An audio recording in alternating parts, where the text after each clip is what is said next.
Hi everyone, I'm Ratih Luhur, founder and director of InEconomics.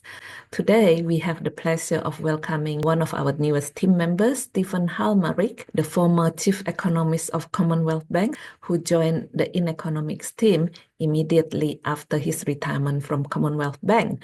Stephen is now the principal of Economic Unchained. Welcome, Stephen, to the team. What a pleasure. Thank you very much. It's really good to be here with you. I'm looking forward to our first podcast. Yeah, and you've been away for a few months. Yeah, I had a few months break, which was fantastic, but now jumping back into it, into the world of economics, and what better to talk about than the Reserve Bank rate cut? Exactly. What a great timing, right? So let's Hmm. start with what the RBA did today. Well, as widely expected, that they cut the cash rate by another 25 basis points today. So the cash rate's now 3.85%. So that's two rate cuts we've had this year. They cut in February and then missed April and now today. And so the cash rate's now 50 points lower than the start of the year. And as I said, that was really widely expected by markets, including myself. So what was the key message in their statement? Well, I think really the most important thing in their monetary policy statement summary, the first thing they said was that inflation's now back in the target range. So the underlying rate is 2.9%. The headline's 2.4, but really it was quite important that that underlying rate, the trimmed mean, is now back in the 2 to 3% target range for the first time since 2021. And so with inflation back in target, and as we'll talk about, forecast to get down to the middle of the target range, there really was no need to continue to have monetary policy at the restrictive setting. So today, I think is just another rate cut on the pathway to getting the cash rate back down to a neutral rate. It's worth noting, though, that the Reserve Bank did talk about two other key factors. So the labour market. So they did Yeah. say that the labour market's still a bit stronger than they thought it was going to be. The unemployment rate's 4.1%. They said it's been around 4% for a while now, which it has. That strength in the labour market has surprised them. But at the opposite side of the coin, they said that consumer spending remains softer than they had expected, and the outlook is probably softer as well. So that certainly supported the rate cut decision today. And what about the global developments? Yeah, so there was certainly a clear focus on what's happening globally. And the governor made the point that volatility or uncertainty in the global economic outcome or the outlook had increased significantly in the last 3 months, which is obviously code for the length of time that President Trump's been in office. Yes. And she said, the trade wars, it was good to see some, if you like, backing off from that most recently, but the outlook's still really very uncertain. Financial market volatility had gone up, geopolitical volatility had gone up. But I think really importantly, she said that the Reserve Bank has come down to the view that all this uncertainty in the trade wars will be disinflationary. And I think that's a real critical point for today, that some people focus more on the inflationary impact of tariffs, and certainly in the near term, particularly in the US, they would be inflationary. But she made the point that increased uncertainty in the economy, in policy, in markets, in geopolitics is likely to lower global growth, lower global trade, lower employment, and lower inflation.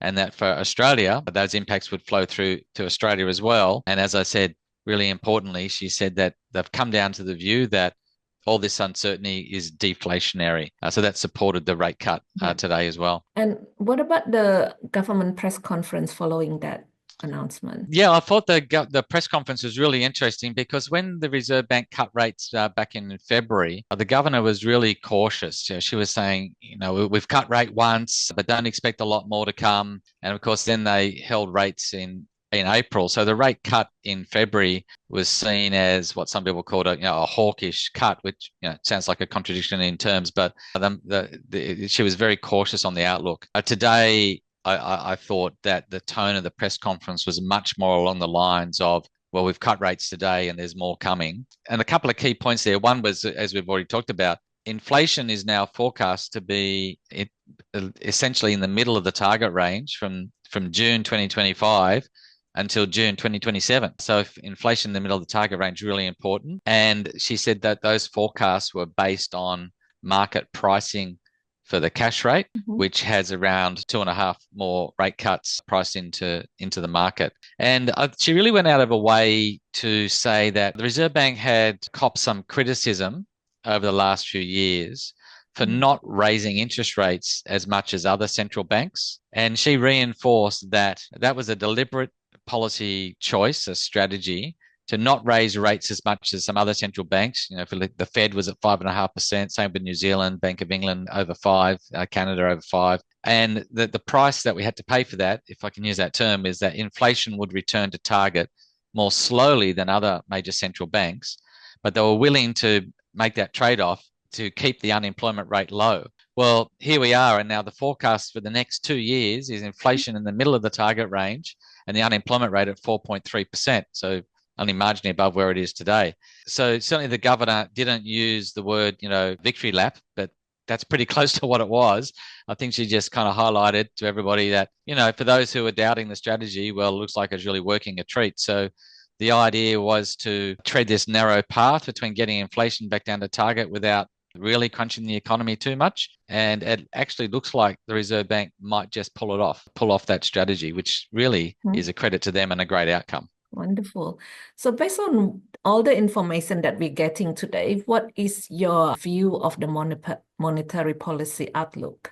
So as I mentioned, I think the strategy now is to get the cash rate back down to neutral. And there's a lot of uncertainty in the world. The inflation rate is now forecast to be in the middle of the target band for the next 2 years. The unemployment rate relatively low. There's certainly some concerns still over the pace of growth in the economy, despite that strength in the labour market, and probably some concerns about what lower interest rates might do to housing prices as well, as in push them higher. Yes. But I think the strategy now needs to be to get the cash rate down to a neutral setting. Mm-hmm. So then the big question is, what's neutral? And lots of estimates of that around, and I think around 3 to 3.5% is classified as a neutral rate here in Australia. Mm-hmm. So I think we'll be at the bottom of that range by the end of the year. So there's 5 more Reserve Bank board meetings between now and the end of the year, and I think we'll get 25 base point rate cuts in 3 of those meetings. So that will take the cash rate down to 3.1% by year end. And that's just marginally lower than what the market's currently got priced in. That's closer to 3.2. So 3 more rate cuts amongst those 5 more board meetings for the year, get the cash rate down to 3.1, close to the bottom end of the neutral range. And that's really consistent with inflation in the middle of the target range. If inflation's the middle of the target, then the cash rate can be neutral. Mm-hmm. So I think the RBA will watch the data pretty closely. They'll pick the timing of when they announce those 3 more rate cuts. Mm-hmm. But as I mentioned, there's 5 more meetings to go, so 3 and the 5 by year end. Yeah, that would certainly impact on the housing prices, isn't it? Yes, well, certainly will increase the borrowing capacity of those looking to get a home loan, and we'll see some upward pressure on prices. It's worth noting that the increase in house prices had moderated before the RBA started cutting rates in February, and now we'll pick up with today's number. But I think given where the inflation rate is, getting monetary policy back to a neutral setting, that's the right thing to do. So, Stephen, that was lovely chatting with you. I'm looking forward to the next podcast where you will have maybe a chat with Sol Eslake. And welcome again to the team. And we look forward to working together very soon. My pleasure. Thanks very much. Really looking forward to it as well.